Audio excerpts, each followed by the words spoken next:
Someone must have been telling lies about Joseph K., for without having done anything wrong, he was arrested one fine morning. A man is detained in his own bedroom. Instead of demanding a warrant or a specific charge, K immediately begins to search his own memory, looking for any mistake that might justify the intrusion. When K insists he is innocent, the guards dismiss the concept. They tell him, "We are not competent to determine that." They are low-level subordinates who can barely read the legal documents in their hands. Their only role is to ensure his physical presence for the procedure. Dictators have faces and names, making their injustice visible. In a bureaucracy, power is an indifferent loop where every participant executes a procedure received from an invisible source. The law in this world requires no moral justification to intervene. The sheer execution of the process generates its own authority. In 1914, Prague stood at a crossroads between its ancient spires and the rapid expansion of modern administrative power. Franz Kafka worked as a lawyer at the Workers' Accident Insurance Institute. He watched human beings reduced to paperwork and devoured by institutional indifference. His life outside the office was defined by similar constraints. He lived under a domineering father, navigating agonizingly failed engagements, and suffered from the early symptoms of the tuberculosis that would eventually kill him. Kafka wrote that, "A book must be the axe for the frozen sea within us." He viewed literature as a tool to fracture the rigid compliance of daily life. He did not invent a fantastical monster to do this. He simply documented the psychological erosion of ordinary administrative law. When K tries to find the court, he doesn't arrive at a grand hall of justice. Instead, he finds proceedings hidden in cramped attics, behind laundry lines, and down endless residential corridors. The philosopher Albert Camus identified this friction as the absurd, the collision between a human being's need for meaning and the universe's total silence. We generally assume we are tethered to the world by fixed reference points, truth, law, and morality. Soren Kierkegaard explored the consequences of those anchors failing. When an individual loses these points in an illogical system, the result is complete paralysis, the dizziness of freedom. K is accused without an accuser and tried without a judge. Every attempt to find clarity only tangles him deeper in the court's paperwork. The labyrinth is intentional. The court isn't gathering evidence to discover the truth about Joseph K. It is designed to break his grip on reality. The mechanics of this system are corrupt. Judges read pornography over law books, lawyers are incompetent, and proceedings merge into the judgment.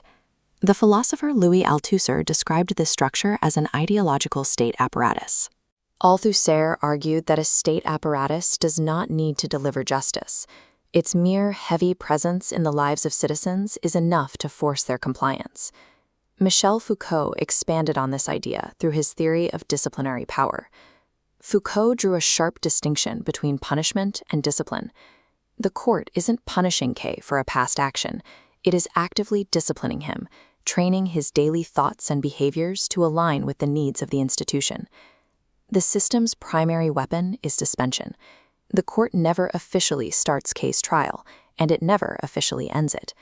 A bureaucratic machine wins by keeping the subject in a perpetual state of hope and fear, ensuring they will spend their life completing administrative tasks for a verdict that will never arrive. Exhausted by the labyrinth, K stops looking for a specific crime. He simply begins to feel a generalized, overwhelming guilt. Hannah Arendt observed that this vague internalization of guilt is exactly what gives Kafka's novel its dreamlike unreality. This psychological state mirrors Martin Heidegger's concept of thrownness. Humans are thrown into existence without prior consent or explanation. We arrive already entangled in the systems and histories of the world. In a world wiped clean of inherent meaning, K realizes his guilt precedes his actions. He is guilty simply for existing. The system wins when it no longer needs to execute Joseph K. By exhausting his logic, the process has forced him to condemn himself.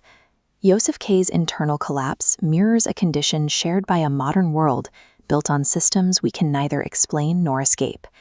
The philosophical trial is only just beginning.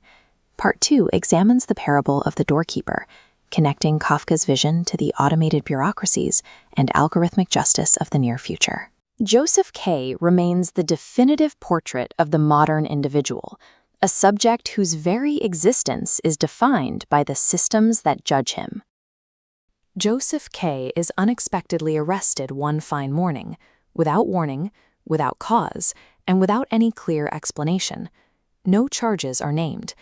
The court operates on a rigid presumption of guilt, prosecuting a sin that remains completely hidden from both the accused and the audience.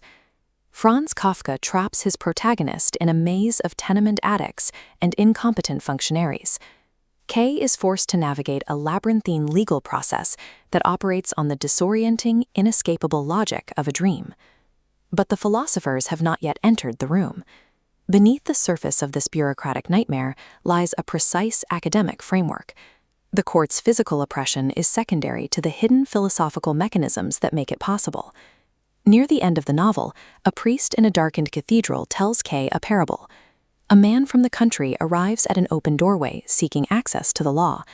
A single doorkeeper informs the man that he cannot grant him entry at this moment.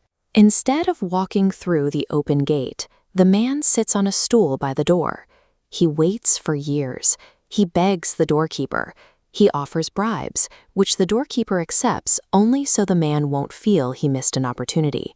The man grows old, his vision clouds, and he wastes his entire existence staring at the entrance. In his dying moments, the man asks why no one else has ever come to this door. The doorkeeper roars over his failing hearing. "This entrance was meant only for you. Now I am going to shut it." The law was always accessible. The doorkeeper was never a physical barrier. He was an illusion of authority.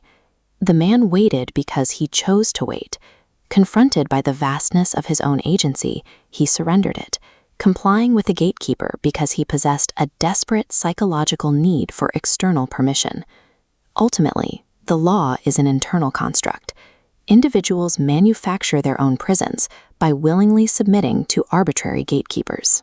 When looking at the physical court in the story, we find no theater of cruelty. We find clerks processing paperwork, typists, and endless rows of low-level functionaries. The officials hold no personal hatred for K. They complain about their schedules and read pornography during hearings. Their defining trait is absolute indifference to his humanity. Decades after Kafka wrote these scenes, the political philosopher Hannah Arendt gave this phenomenon a specific name: the banality of evil. Observing the Eichmann trial, Arendt concluded horrific systemic acts are rarely perpetrated by sadists or monsters. They are executed by terrifyingly normal people who are simply following administrative procedures. Kafka's fictional court operates on exactly this principle. Guards follow bad orders, lawyers shuffle meaningless petitions, incompetent subordinates keep the machinery moving, and no central leader is ever found. When a bureaucracy reaches maturity, it becomes autonomous. The process sustains itself on its own momentum, detaching entirely from human responsibility. The most dangerous form of oppression is a system sustained entirely by the blind, everyday compliance of ordinary people doing their jobs. A century after Kafka's death, his fictional court has found a home in our digital infrastructure. Today, automated systems determine credit scores, filter job applications, and allocate social privileges. An application is declined or an account is suspended without a stated reason and without a human point of contact. This has created a guilt economy. Citizens are subject to hidden metrics and judged by criteria they cannot access, constantly presumed guilty of an infraction against the terms of service. The algorithm has become the modern doorkeeper. It denies access, operates without oversight, and is entirely immune to human reason. In our current landscape, much like Joseph K.'s, the process itself functions as the punishment. It is an architecture designed not to uncover the truth, but to sustain its own authority. At the end of his trial, two polite functionaries lead K to a quarry. They place a knife in his heart and turn it twice. His final words are, "like a dog." He dies without ever seeing a courtroom, without receiving a verdict, and without knowing his crime. The horror of the execution is its complete and utter meaninglessness. The novel ends mid-sentence, unfinished. The system simply moves on to the next arrest. The process is eternal, and the individual is entirely disposable. The court wants nothing from you. It receives you when you come and dismisses you when you go. Today, we willingly act as our own guards, endlessly policing our behavior and obsessively checking our digital scores. If the law requires no crime, is innocence even possible? Joseph K. did not die. He multiplied. We are all Joseph K. now. If this video made you question what you owe to your own guilt, subscribe. Next,